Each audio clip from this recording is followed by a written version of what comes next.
All right, if you can hear us, please type in the chat where you are watching us from. And if you're watching a recording, welcome to Noble Warrior. My name is CK Lin. Noble Warriors want to interview entrepreneurs about their journey from the first mountain of success and achievement to the second mountain of impact and legacy. So then you can navigate your own journey from the first mountain to the second mountain. If you have any friends who are on this journey who could use more inspiration to take that leap of faith from the first mountain to the second mountain, go ahead and share this episode with them. They'll really thank you for it. I'm so excited to introduce my next guest. My guest is Roger Love. There are no other vocal coaches in history has been more commercially successful in both the speaking and the singing fields. Roger has coached the who's of our iconic, actors, entertainers, speakers, and authors, just to name a few, right? Reese, Witherspoon, Joaquin Phoenix, Keira Knightley, Angelina Jolie, Zoe Saldana, John Mayer, Eminem, the list goes on and Tony Robbins, John Gray, Brendon Burchard, Suze Orman, right, in our industry. And Roger is looking to make the world a better place, one voice at a time. And his superpower is to listen to the way people speak and sound and find ways to make them even better and be more influential. And personally, I listen to Roger almost every day for years. And there's so many questions I want to ask Roger. I can list go on and on and on, but I'm a huge fan. Welcome to our conversation, Roger. Thank you for having me. I'm excited to be here today with you. So I want to dive right into it. You had said the secret to being a great speaker is how many emotions you can make people feel. And this is very different than, what's been taught elsewhere. And personally for me, as you can tell, I'm very cerebral. So this whole modalities of emotions is still relatively new for me. How would you recommend to someone like me who is super cerebral, who wants to be better in connecting to the people or the person that they're speaking to in an emotional way? Any suggestions for me? Lots of suggestions. Let's start at the beginning. Let's start at the awareness that for thousands of years, people have communicated with a system that I believe is now outdated. Aristotle, when he started to explain the rules of rhetoric and how we should communicate with one another, those rules are still in place. And basically, all around the world, no matter what language you speak, you're using a word-based system of communication, thinking that if I have the right words to say to you, CK, that we'll have great communications and that you'll know how I feel and you'll know what I think and you'll see the best parts of me and my authenticity and we'll connect all on words. But the science proves that oral communication, spoken communication, is first processed in the brain for emotions. And words by themselves do not have emotions. So if I say, I love my wife, I hate my wife, I love chocolate, I hate chocolate, you don't know how. I have been accused of being very robotic, so I understand that very well. I'm sure part of my audience tolerate my, monotone. Well, we'll talk about you specifically later, but one of the ways to sound robotic is to just use words. Machines know words. Machines don't understand the emotions that are supposed to be attached to the words. So when I just said, I love my wife, I hate my wife, I love chocolate, I don't love chocolate, you have no idea how I feel about my wife or chocolate. You only heard the words that I said. So I say we have to throw away the old model of communication, and we need to replace it with a sound-based system. Sounds are emotional. The brain processes emotion.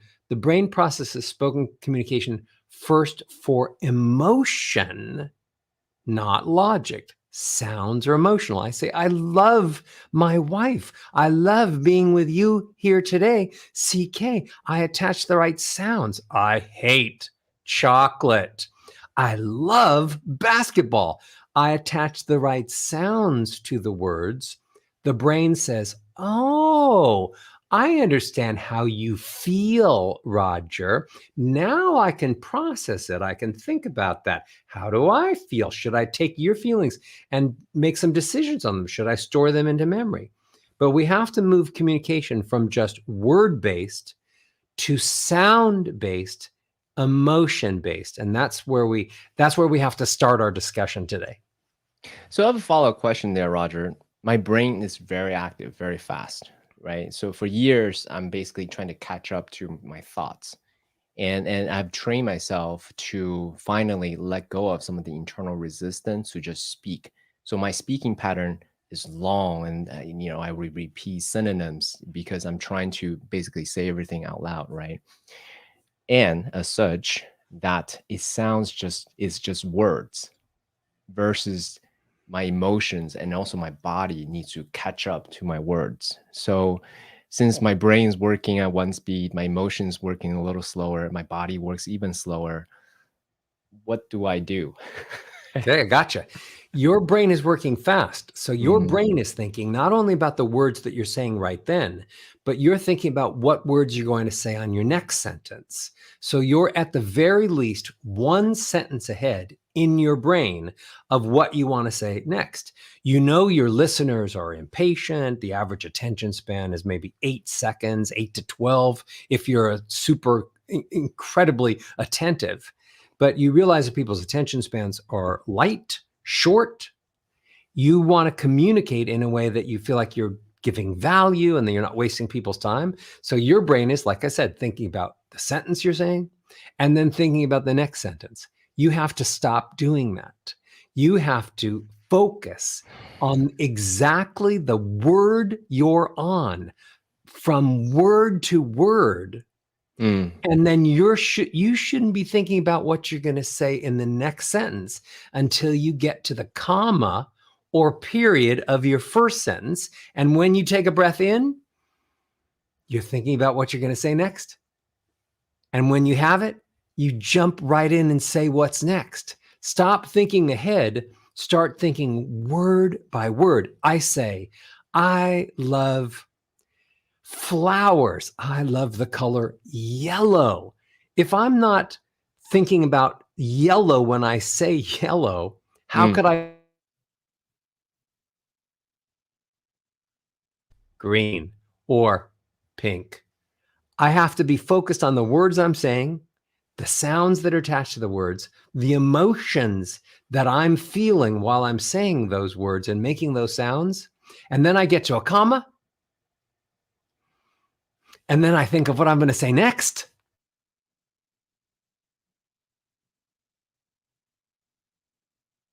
What I'm going to say next. Your listeners are processing what you just said.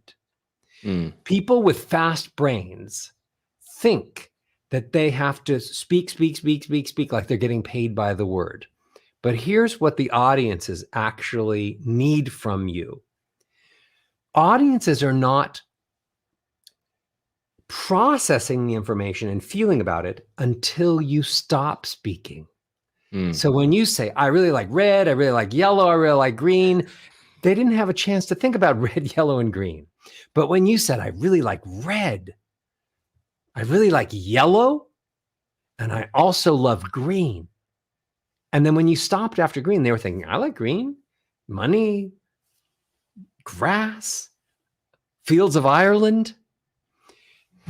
When you're speaking, they're just gathering the words. But when you stop and there's silence, they process those words.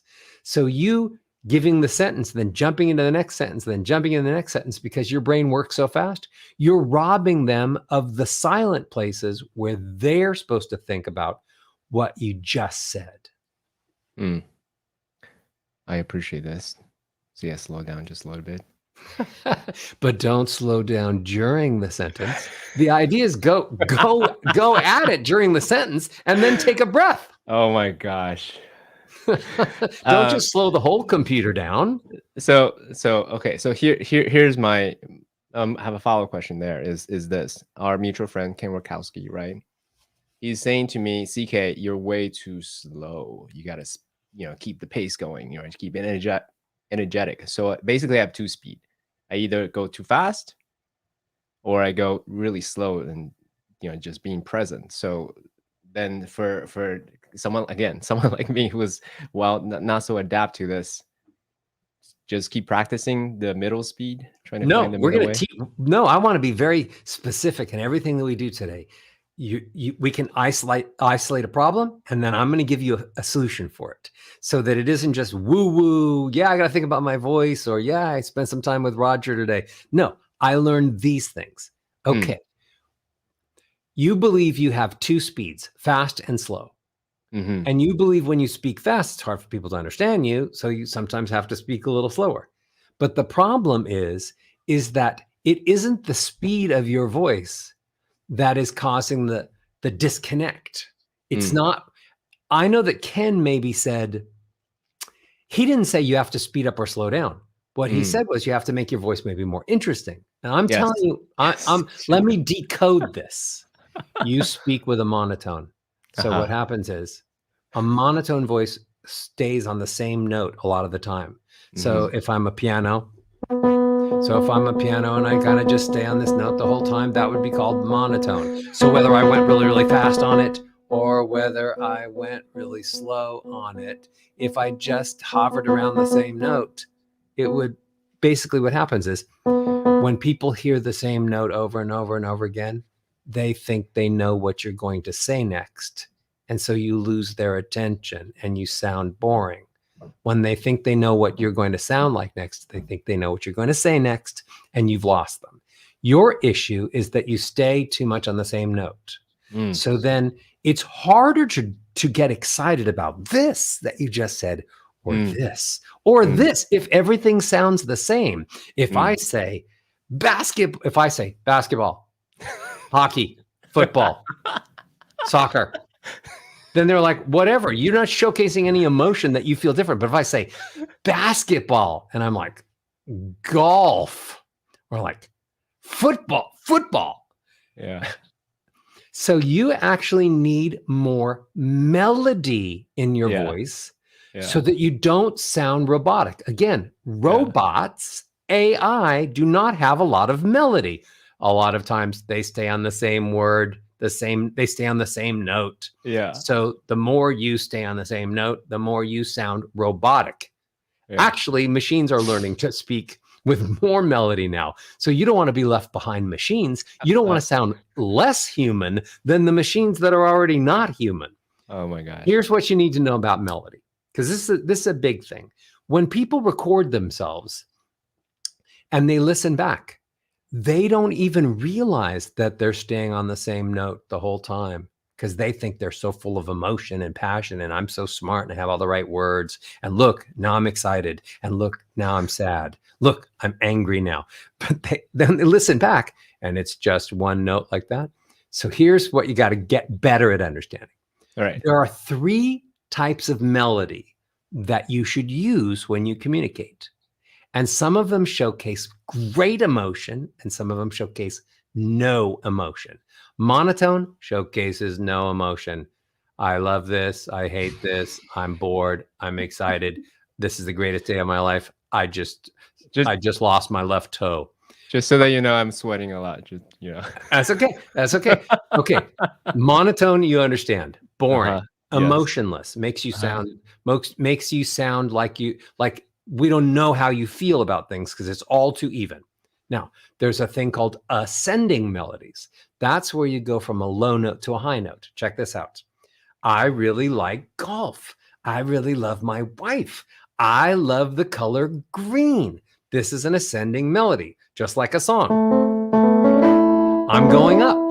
I'm going up, just like I played from left to right on a piano. That's an ascending melody. Ascending melodies make you sound excited, make you sound happy. I just won the lottery. Ascending melodies are great. You need to use more ascending melodies, especially when you're talking about happy things.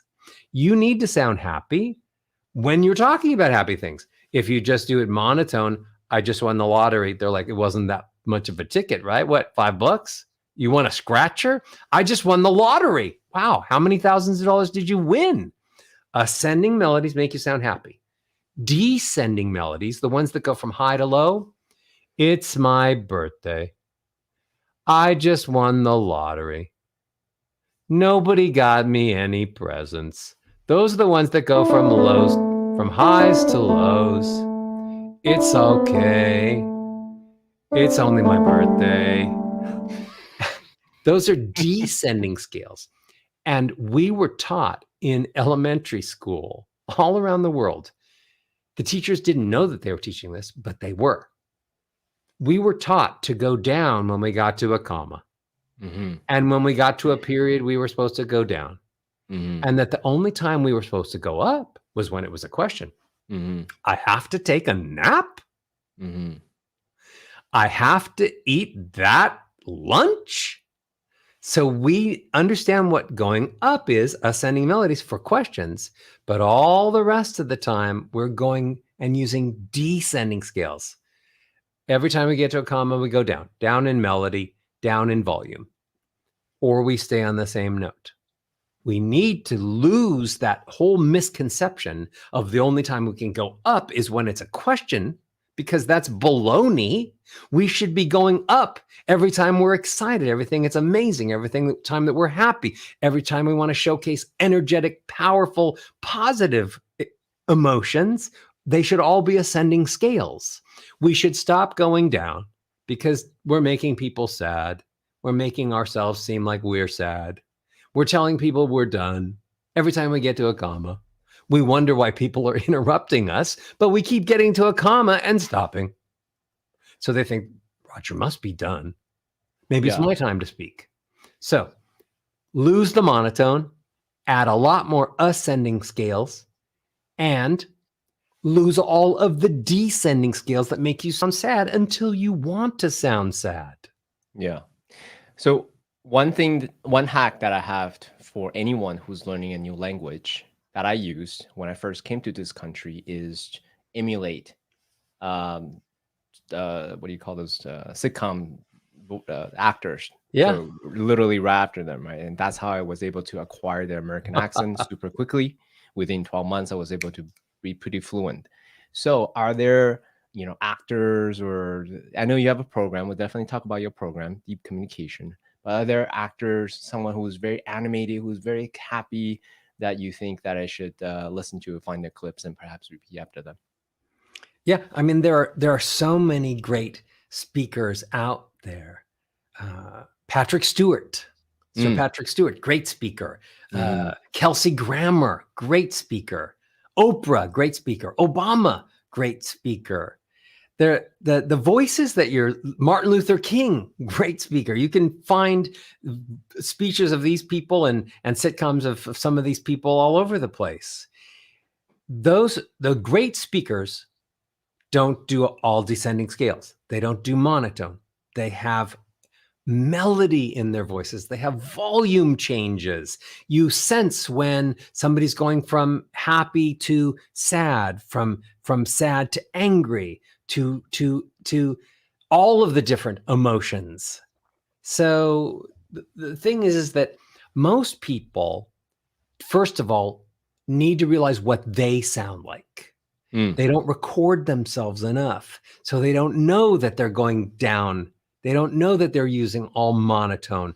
They don't know that they're speaking in a whisper the whole time. And they wonder why people just think that they're a pushover because they're so airy. I really want to follow these ideas during this meeting today. And then somebody stands up and goes like, no, sit down, sir. Because this voice just air came out and dissipated in the air. Nobody takes it seriously unless what? Hi, I'm your massage therapist. And then what are you thinking even? Well, that massage therapist has such a nice voice. But they're thinking, probably doesn't have strong hands. Probably can't do deep tissue.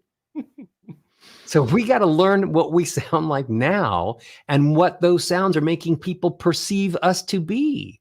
If I spoke all airy all the time, people would just think I was weak. If I spoke like a squeaky hinge all the time, then people just they think I don't have any power because there's no real sound coming out. We have to record ourselves. We have to listen back. And that's what I'm teaching today. What sounds should you be avoiding, and what sounds should you be driving your voice towards? I love it. That's awesome. And actually, I have a quick question for you. This is a little bit separate, but I think it's still interesting. One of the recent projects I start taking on is to record narrations of my future self. The vision that I have of myself is a more elaborate version of basically affirmation, right? So I'm trying to articulate not only to my mind, but to my heart, but also to the body. So I want to evoke the experience of gratitude and joy. So I'm assuming the same skills that you've been teaching applies to even the self, not just to others as well. Is there anything you want to say about that? Yes, when we speak, we hear the sounds that we make. If we sound sad, the brain thinks we must be sad. If we sound happy, the brain thinks, well, maybe we're happy. If we have whatever emotion that the brain hears in our own voice, it sort of keeps us in that emotion. So the way we speak not only makes other people feel things or not feel things, the way we speak makes us have low energy or be sad or not realize that the showcase happy. Do this for me.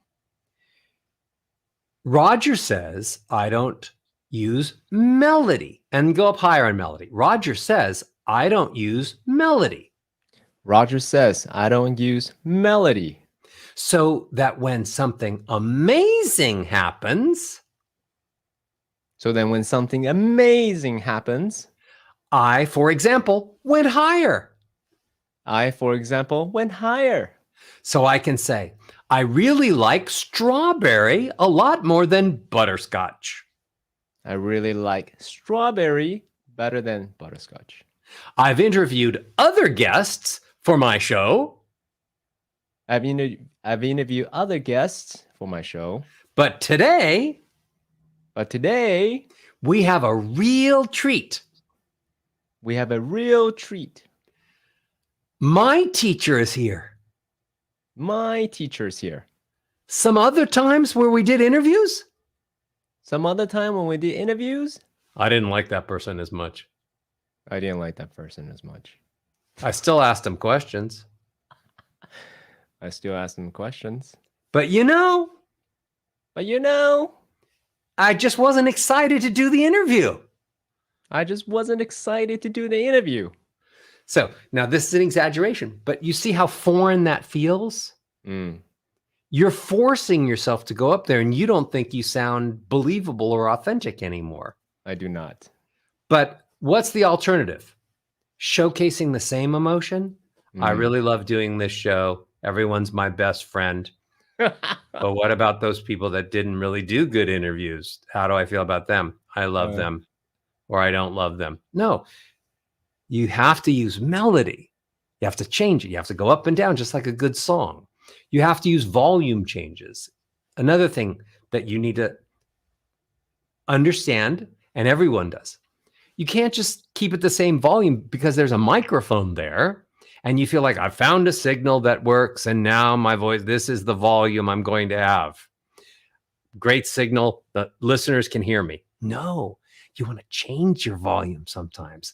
Oh, I got to tell you this secret because everybody else doesn't know this. All the other podcasts will not tell them this. So sometimes you change it. And then sometimes you're louder. I can't believe that. I can't believe Roger just said that. I should be louder. I thought I was loud enough. Oh, no, it isn't about that.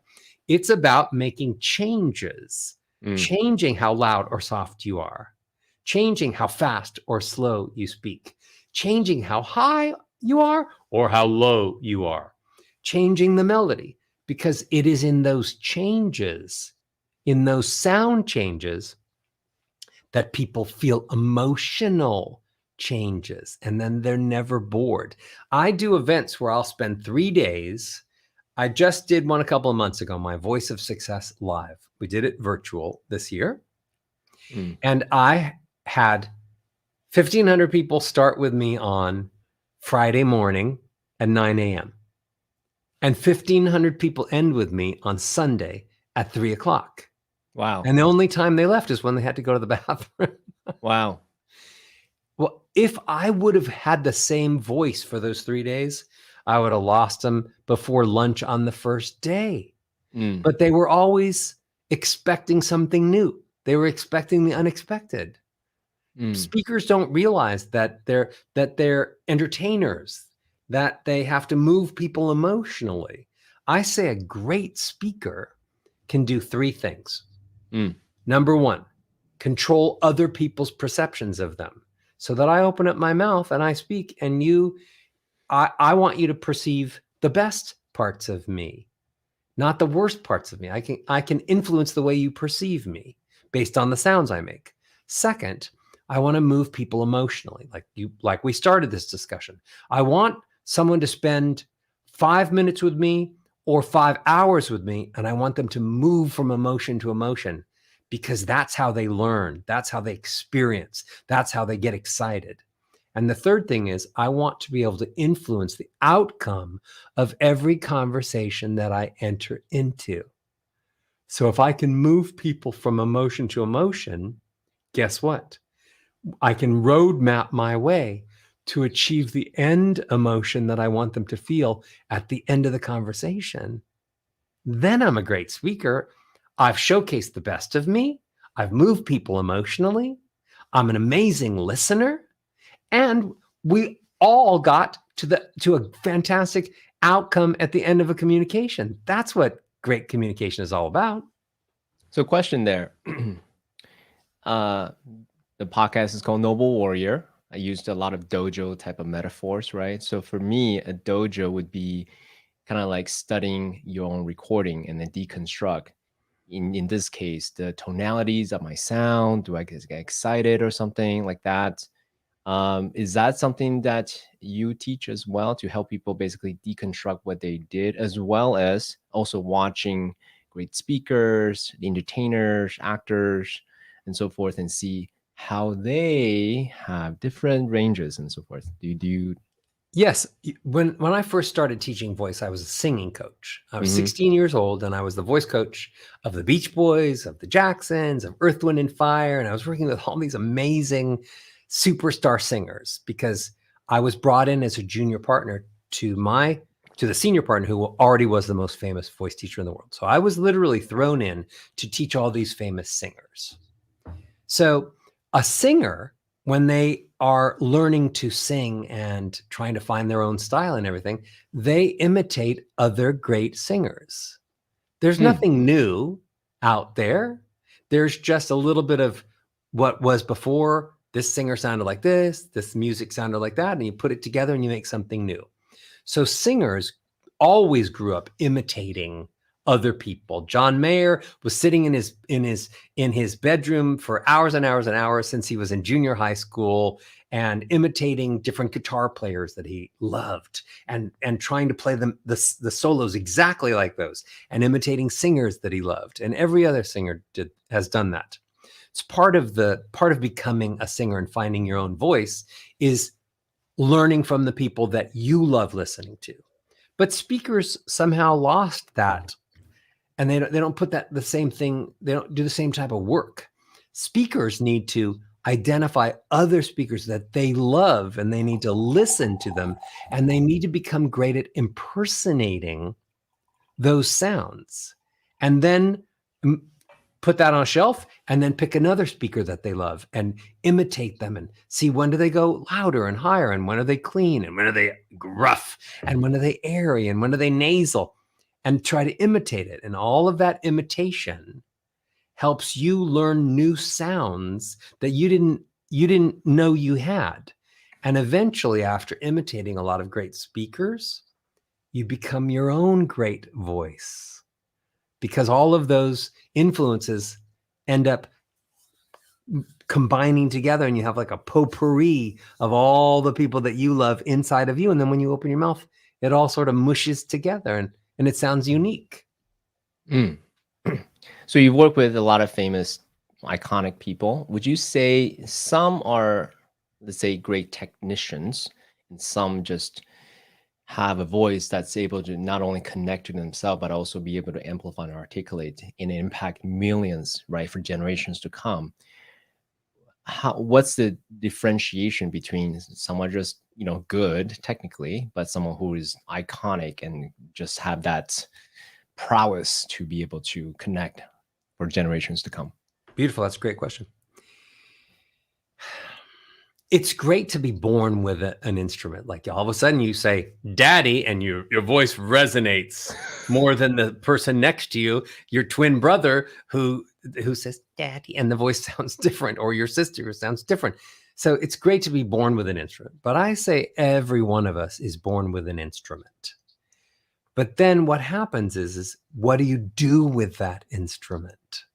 So even if you're born with an incredible instrument, if you're Pavarotti and you are born with this amazing voice that could end up being the most famous tenor opera singer in history, well, if you don't decide you like music and you don't like to sing, then you're just the one 30 years old at the birthday party singing happy birthday in Italian or English, and you sound a little louder than the next person and maybe a little better, but you didn't end up growing up to be Pavarotti or Christina Aguilera or Celine Dion or Bruce Springsteen. You didn't grow up to loving music and working on your instrument and learning how to play it. If your grandmother unfortunately passes and she's in heaven, but she left her Steinway piano to you here on earth, you have a choice. You can learn to play the piano and love the music that it makes, or you can turn it into a frame holder for pictures. So that's the choice we all have. We were born, those of us that can speak, some people have problems, but those people that actually have a voice, how do they learn how to use it? They imitate the sounds that their parents make, the people in their environment. So I grow up and I'm learning words. And if my mom speaks really airy, Roger, you're my favorite. Forget about me loving your brother. I love you so much. Then when I can speak, I talk to my mother that way. Mommy, I'm really hungry. Stop feeding my brother and give me all the food. If my dad talks like this, very nasal, and he says, I'm going fishing.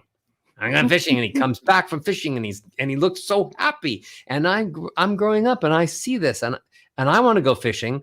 Then I say to my dad, Daddy, fishing, take me fishing. I try to sound like my dad. So they'll say, okay, let's go fishing. And then we go out. We imitate the voices that we hear. And then suddenly we're young adults or older, and we think that's the voice that we were born with. But it's not true. We were just born with an instrument. And some of us imitate the right people, the right sounds, and some of us don't. I love that. That's a big idea, actually, because most people, and you have mentioned many times as well in your different podcast interviews that most people hate their voice. And I think that's a really terrible idea to have, because if you hate your voice, then you don't want to speak anywhere, right? So I love that you're teaching that it's an instrument and it's a learnable skills based on who you listen to and imitate and so forth. Love it. The position we're in as just speakers, and I say everyone's a public speaker. If you're speaking to your dog, that's your public. You don't have to get paid or have a podcast to be a public speaker. I say that we open our mouths, and if other people hear us, we're the speaker, and that's our public. Okay, so the world it has speakers in a difficult position. The number one fear in America is speaking in public. The number one fear. A lot of people would think that's silly. Maybe a hurricane or famine or shark bite or anything else would be a bigger fear or an understandable fear. Fear of speaking in public. And yet the only way we can survive is opening our mouths and speaking to people. The only way we can have relationships, the only way I can get hired for a business, the only way I can do anything is to have communications. And so I have to speak all day. And yet the number one fear of in America and pretty much around the world is fear of public speaking. That's a problem. So what's everyone so afraid of? They're afraid of opening up their mouths, speaking what they think, and having people disagree or not like them. Yeah. So it's very painful when all of a sudden you say to someone, I love you, and they look back at you and say,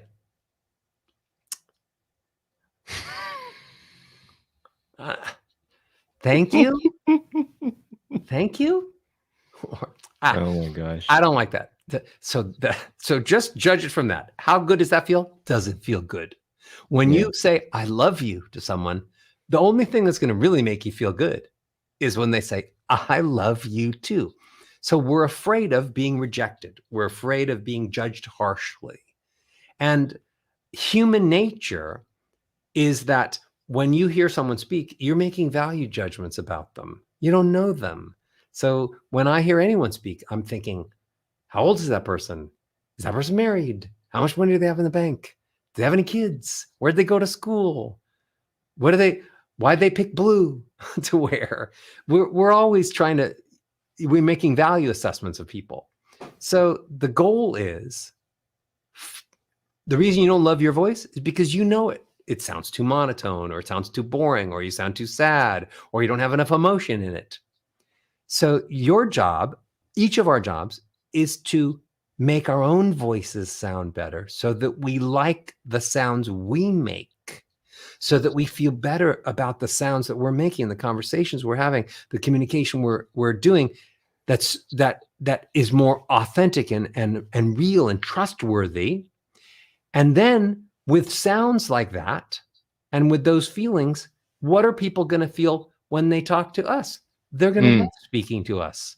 If we're good at showcasing if I'm good at showcasing that I'm funny, what are people going to think? He's funny. If I'm good at showcasing love, what are people going to think? Such a nice guy. If I'm good at showcasing empathy, people are going to be like, he's so nice. He's so kind. So I'm saying it's our fault that we're afraid of speaking in public, because we haven't learned to create a voice, to tune the voice in a way that showcases the best of us. And then when you're showcasing the best of us, when you know you're the best gift, you know how that gift is going to be received. You give love, you're going to get love. Give happy, you're going to get happy. So a great speaker doesn't worry about being judged harshly, because they're not putting that out there. So there's a spectrum, right? There's the beginners who is worried, who's concerned, who's a fear of speaking, who doesn't want to express. There are people who is pretty confident with their voice. They can speak their mind, and they kind of have a pretty good impact, right? If I feel sad, I speak it sad, and then people receive sad, so forth. And there's the iconic people, the Pavarottis, the Andrea Bocelli, who can just have very iconic voice. That's what lasts for generations. So I'm curious to know, what's the difference between the iconic voices versus just the technically sound voices? The iconic voices learned technique. They made the most out of their instrument.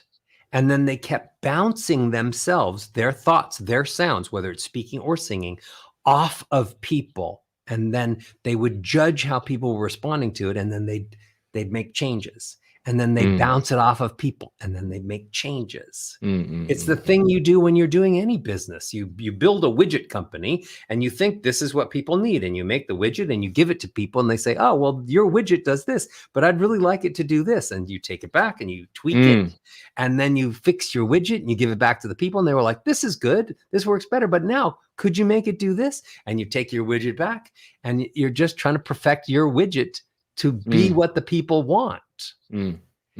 Also, here's something very interesting. The difference between incredible presenters and performers and influencers is that when they speak or sing, they're able to showcase confidence.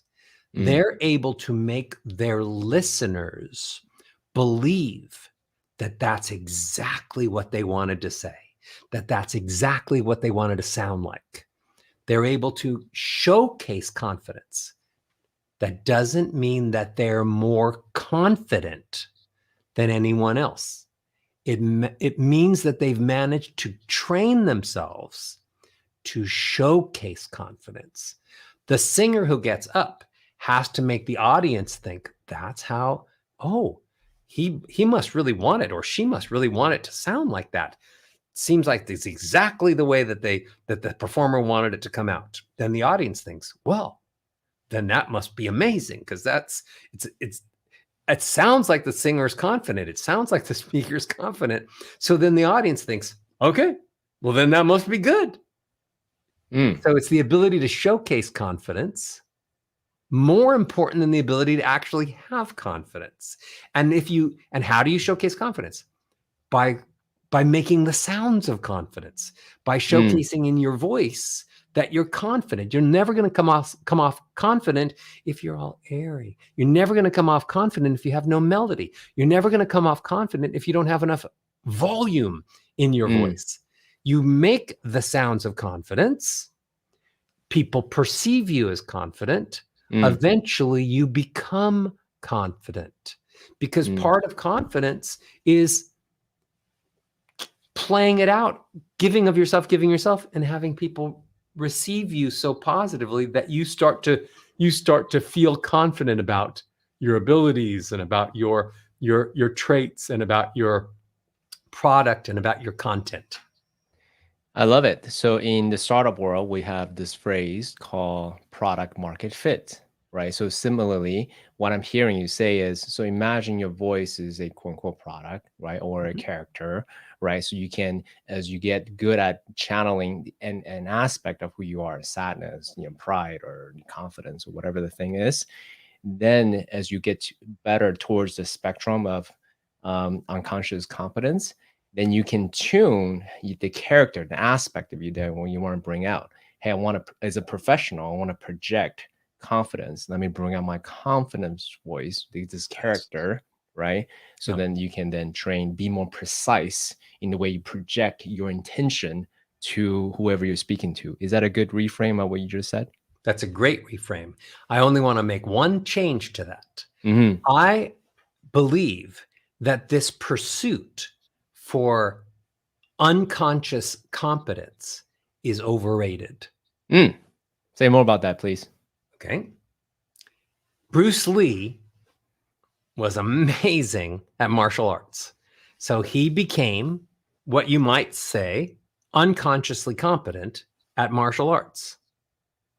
But the people that become unconsciously competent can really basically only do it with one thing. For sure, one thing at a time, because it takes that much focus and that much energy and that much time to be an expert at that one thing. I say it is much more beneficial, certainly for every entrepreneur who's listening, but I believe as a human being, it is much better to be consciously competent at many things. The brain is very, very powerful and compartmentalized and can do lots of things at once. I'm saying that this idea of I need to, let's say, find my voice, and it just becomes consciously incompetent. I open my mouth and all the right sounds come out and people love me and they write checks to fund all my ventures. What's the problem with being consciously competent and using your voice and thinking about how you're using your voice in conversations? As long as that doesn't take away from everything else that the brain can do at the same time. So I say that it's great to have conscious competence on voice and many other things that all can play out at the same time in your life. You have a greater chance of being successful. You shouldn't only think that unless this is on autopilot, I can't do it. It's wasting the brain. Your brain can do 1,000 things. The brain probably could do 100,000 things. It's doing millions of things at the same time. So what are you saying to me? You can't concentrate on 2 things or 3 things at the same time? Come on. Brain's doing millions of things at the same time just to keep you alive from breath to breath. Mm. We have a question from an audience. It says that I think you've answered that already, but I want to make it specific. Mhm. Hey, my voice sounds judgmental, even though I don't intend for it to be judgmental. Do you have anything to say about that? Yes, a judgmental voice is a loud voice that doesn't have any melody. I've heard that. I understand that. I'm not interested in that. A judgmental voice has volume, does not spend a lot of time listening, not a lot of silent spots. A judgmental voice is loud without any melody. A judgmental voice uses short words. Fine. That's okay. I don't care. I get what you're saying. Short words. If you want to sound non-judgmental, add more melody, especially ascending scales. Slow down your words and hold out some vowels. When you hold out vowels, it sounds a little more sing-songy, which is less judgmental. Pull the volume back a little bit. Judgmental. Short words, lots of extra volume, and monotone. So don't do any of those things. Slow down your words. Pull back the volume a little bit. And slow down the words.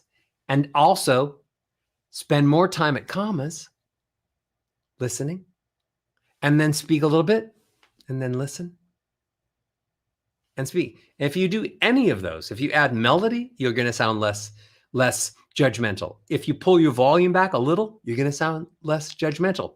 If you stop using short words, you're going to sound less judgmental. I will take that on personally as well.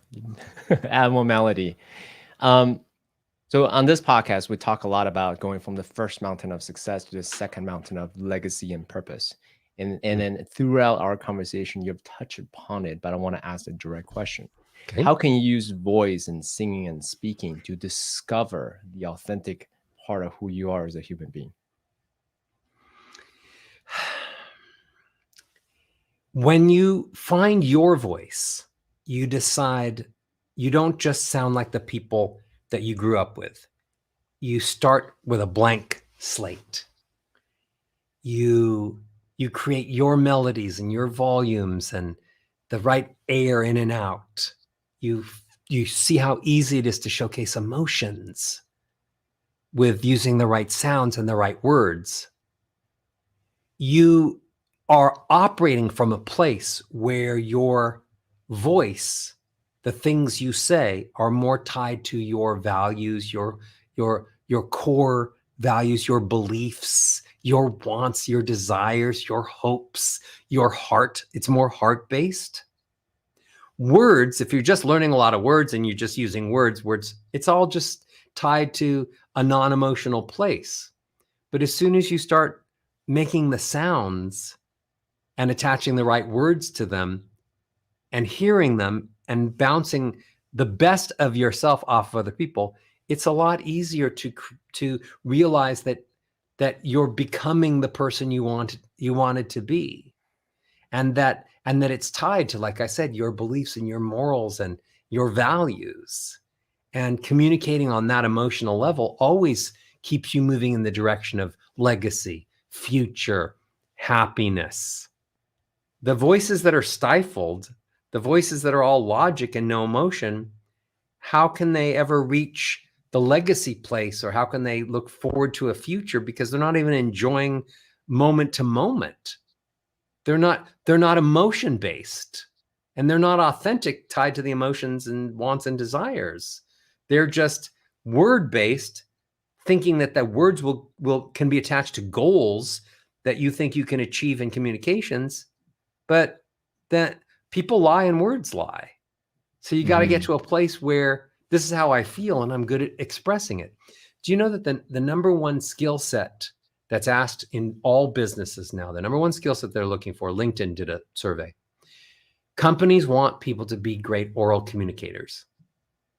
People are graduating from schools and they're looking for jobs and they're good at technical skills, but they're not good oral communicators. They're not speaking. You go into a break room at a big place of work, nobody's talking.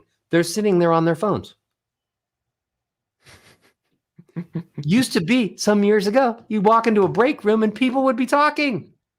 People would be communicating. The internet, texting, everything that we created, fantastic devices, except they've all little bit by little bit stripped us of actually communicating sound wise. So, when we talk, you said, I'm trying to save the world. I am trying to save the world one voice at a time, because I believe that we've all basically learned languages, but they're word-based. So people all over the world are learning English as a first language, English as a second language, or whatever language they're learning as a first or second language. And they think that when they learn the words, that they'll be able to communicate effectively. And what I'm saying is they're missing the whole point. You learn the words, but then you have to learn the sounds that are attached to those words. And if you attach the right sounds to it, that's the only way the conversations are going to be emotional. That's the only way you're going to have the life you want, because what's a life? One communication that leads to another communication that leads to a relationship that leads to a bigger relationship that leads to you creating a life that you want. So follow-up question there. In the writing modality, there are free writing exercises that you can do in morning pages and things like that as a way to just allow the mind to come through you. Mm-hmm. In the speaking modality or for singing modality, are there things like that say I'm just kind of conjuring up an image like, hey, happy, and you just kind of throw out sounds? Are there things like that, kind of like free writing for singing and speaking? The simplest thing is do vocal warm-ups. All of my students, hundreds and hundreds of thousands, millions of people all around the world, are actually doing my vocal warm-ups every single day. Takes minutes. I'm one of them. And they're warming up their voice, and they're actually using that controls the breath, that gives them low range and middle range and high notes. So it gives them all this melody to play with. It opens up the whole system. It creates all of these vibrations, gets the energy flowing all over your body. So the vocal warm-ups actually set you up for your ability to speak using your instrument and using more sounds filled with emotion. A dancer would never think of dancing before they stretched. An athlete would never think of not physically warming up their body before they did their athletic feat. Nobody at the Olympics is just hanging out and then they walk out and do their thing. They're working out, warming up the body, and then they do the pole vault, and then they throw the javelin, and then they run the race. So why is speaking any different than that? Why do people think that you can just open up your mouth and sound comes out, but it's the sounds that you should make? No, you could warm up your voice like an athlete warms up their voice. I say that that we should all be Olympic speakers, because we're speaking all day and our lives sort of depend upon those conversations. So people should warm up their voices. It's fun. I've had people explain to me, like, for example, John Gray, one of my students, not only was he super successful at writing books like Men Are From Mars, Women Are From Venus, but before he was doing that, he was a monk for like 10 years. Did you know that? He was a celibate monk for 10 years. And his job as a celibate monk was to meditate. He would tell me he would travel around the world. He'd meditate and his mind would travel all around the world. And he'd spend hours and hours and hours meditating. And he told me when he started doing my vocal warm-ups, he could get to the same place of energy and focus and calm after about 15 minutes. And it used to take him 6 hours to do that in meditating. That's how powerful warm-ups are. No, I love it. So let's follow up on that question, and we'll ask do you mind a couple more questions? Is that cool? No, let's awesome. go. Thank you. So one question that was submitted to me was, how can you use singing to further the advancement of the soul? Because in my mind, you were never woo-woo in your speech at all, but in my mind, I'm thinking like chakra alignment as you're trying to, activating different parts of the chakra kind of a thing. So are there even more specific tactical things as a way to perhaps modulate, develop specific advancement of your spiritual development using singing or voice and so forth? Yes, all that. One of my favorite discussions was I taught Bradley Cooper to sing for the movie A Star Is Born. Mm-hmm. He and Lady Gaga. It was a great film. Okay. After we started working together, he goes, I love singing. He never sung before. I love singing. I said, what do you love about singing? He says, you can't lie when you sing. When you sing, people know whether you're telling the truth or not. You can't lie.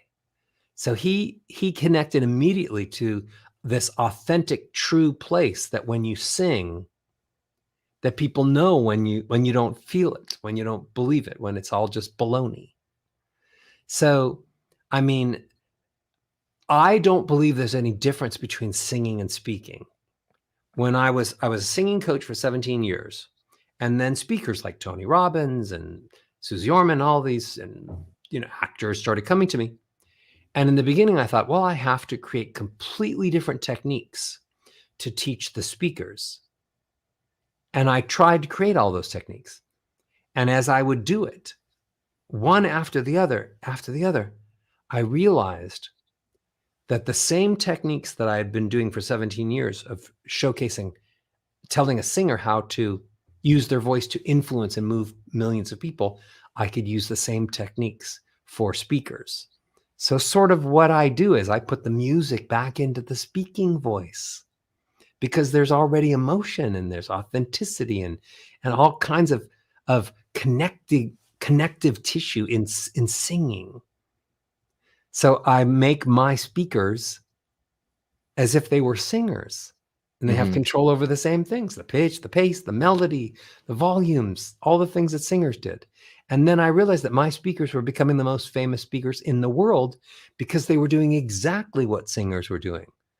They were choosing the sounds that came out of their mouths and picking the ones that would move people emotionally to the emotions that would help them, that would make them feel better, that would connect them more with themselves. Do you have any specific, so for example, again, my mind is thinking maybe there's your vocal exercise goes to the full range, right? But let's say, could one make a happy warm-up just with the ascension sounds as a way to activate the mind, the body that way? Or sure. Even simpler than that. I literally have figured out what are the sound components of all the major emotions. And then when you learn how to use pitch, pace, tone, melody, and volume by learning the techniques that I teach, when you learn to control the sound variables, you can choose to make the sounds of happy. You can choose to understand the sounds of angry. So for example, what sounds does your voice have to make to be perceived angry? Well, you have to be louder, because that's one main component. You have to be monotone, and you have to say the words really fast, because when you're angry, you don't have time to think about the words. You've been stewing on these words for so long, and you just spew all out. So volume, fast pace, and monotone are the sounds of angry. What are the sounds of happy? Ascending melodies, going up a little higher, speaking a little slower. When you're happy, you want that happiness to last, so you don't rush through it.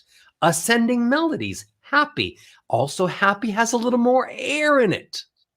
Happy has a higher pitch. Nobody's happy down here in the bottom part of the range. I'm happy up here. So higher pitch, ascending melodies, a little more air in the tone.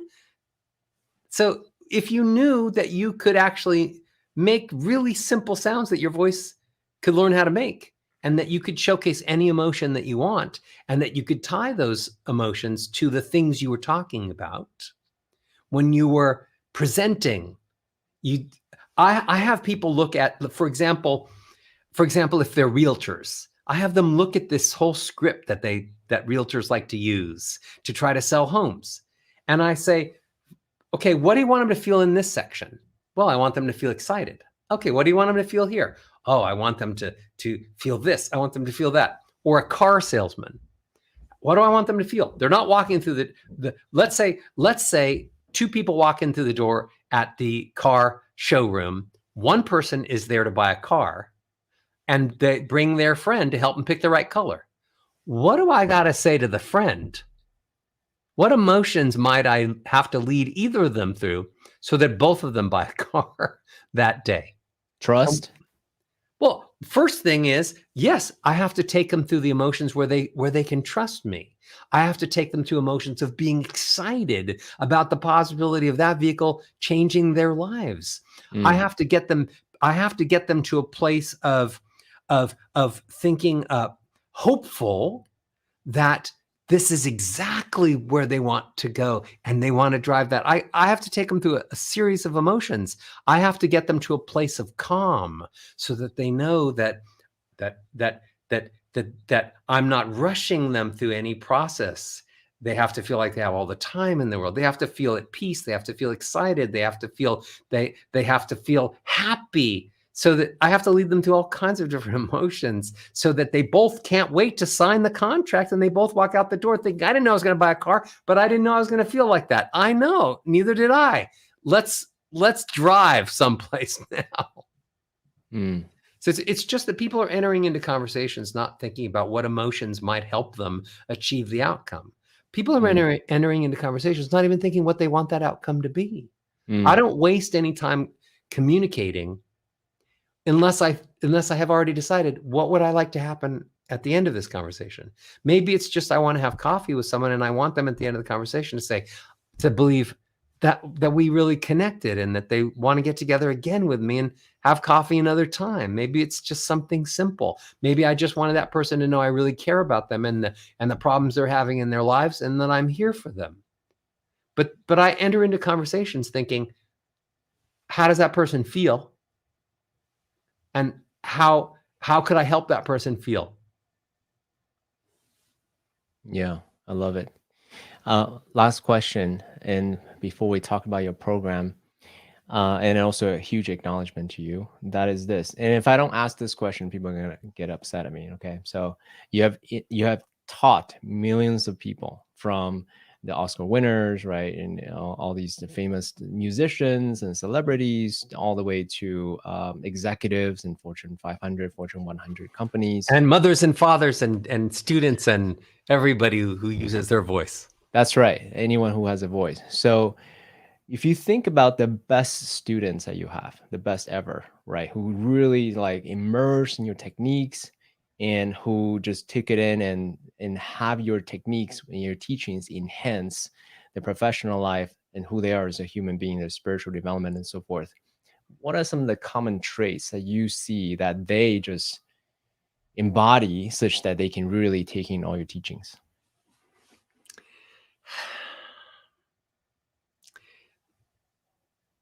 First of all,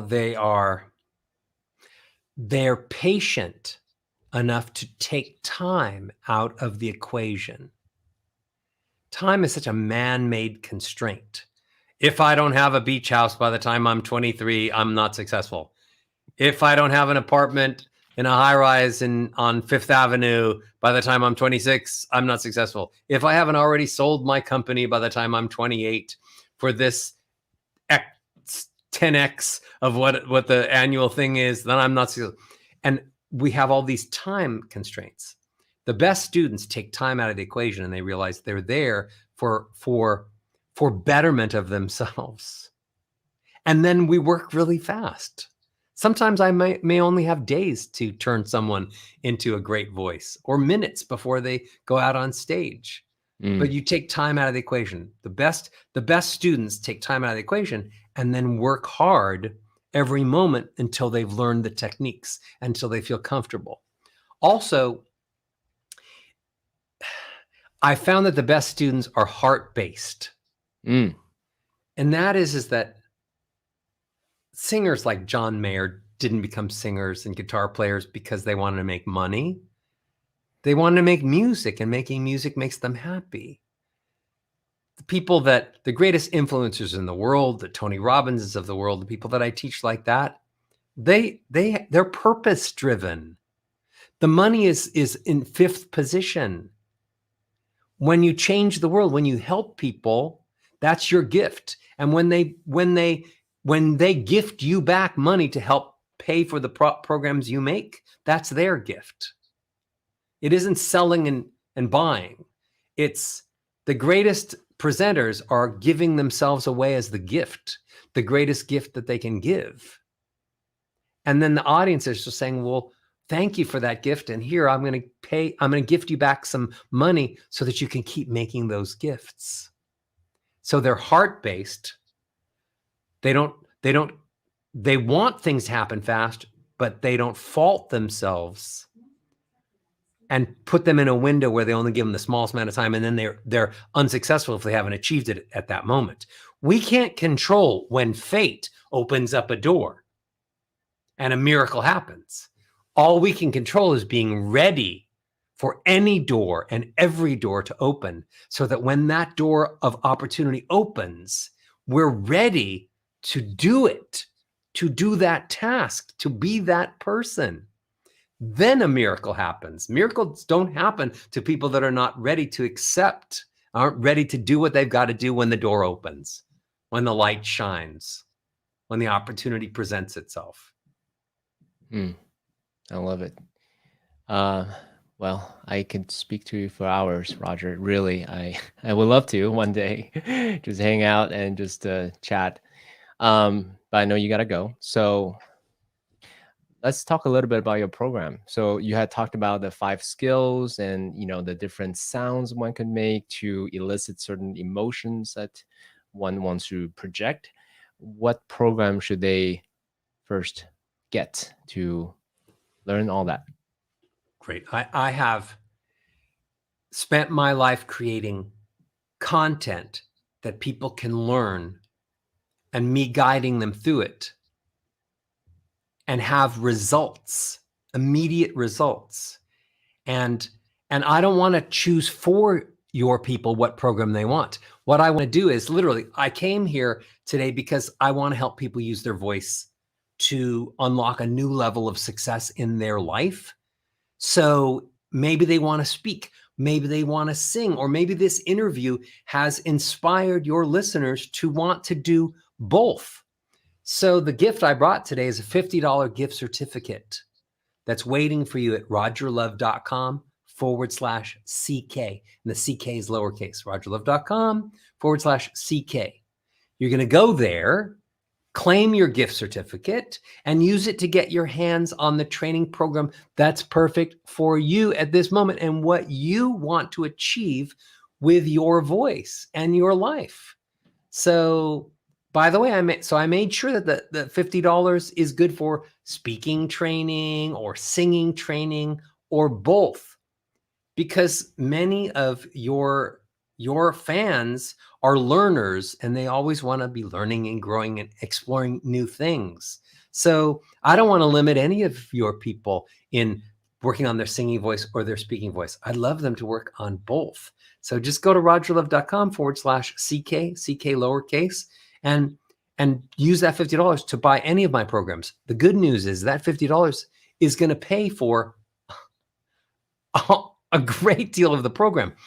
My job, my goal in life, and the only way I can change millions of people's voices is to make the programs affordable and they work. So $50, when you go to the website, you're going to realize $50 really gets you in the game, and just start to explore how easy it is to become aware of the sounds that you're making, the ones that are working for you, the ones that are working against you, and then start working using my warm-ups. Because buy one of the programs, for example, like the Perfect Voice, which will give you the warm-ups that you're going to use every day or several times a week, and you're going to do it in the shower, you do it in the car, and then all of a sudden your voice is strong and thick and powerful and more present, and people will be like, what?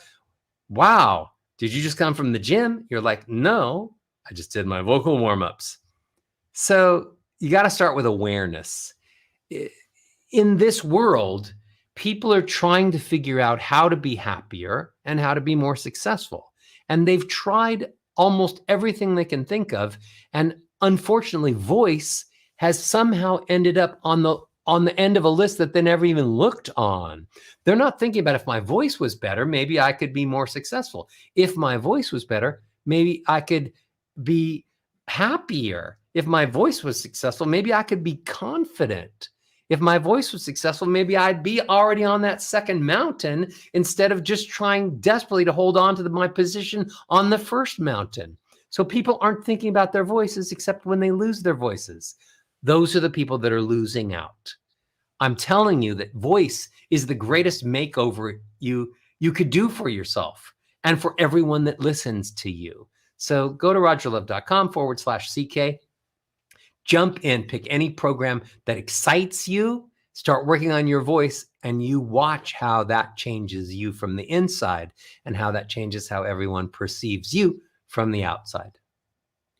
Well, for anyone that's watching this and who's listening to this, I'm a student. I use Roger Love's warm up for years. And some people said to me, "Hey, your voice sounds really good. It sounds really strong. Sounds, I can speak for a long time without really tiring myself." I mean, my teacher right here, right, Mr. Roger Love, is the reason why how I have a resonant voice. I have a good tone, right? So I'm happy to be a testimonial for Mr. Roger Love here. And I was also say this, having a strong, so my podcast is my own journey of finding my voice, right? Of expressing my thoughts, without any kind of shame or guilt or anything like that. So I so appreciate you, Roger, for being here and really just demonstrate and embody this very esoteric skill. Because if you try to look for, well, how do I, make it the right sound?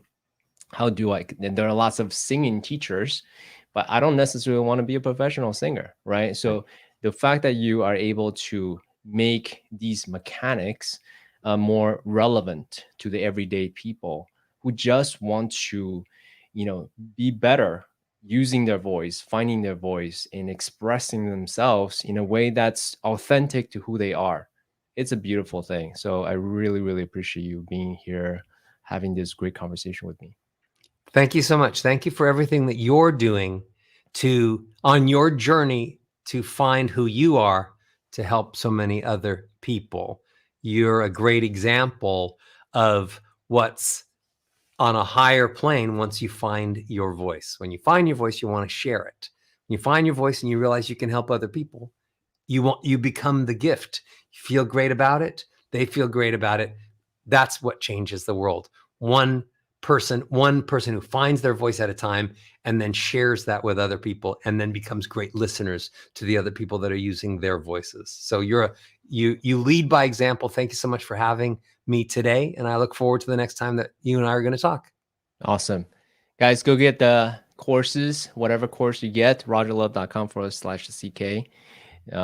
Roger's so generous with the discount. It's worth it. I'm a student. I'm a testimonial. Roger, until next time. Thank you so much. I'll see you soon. Each other again. Bye.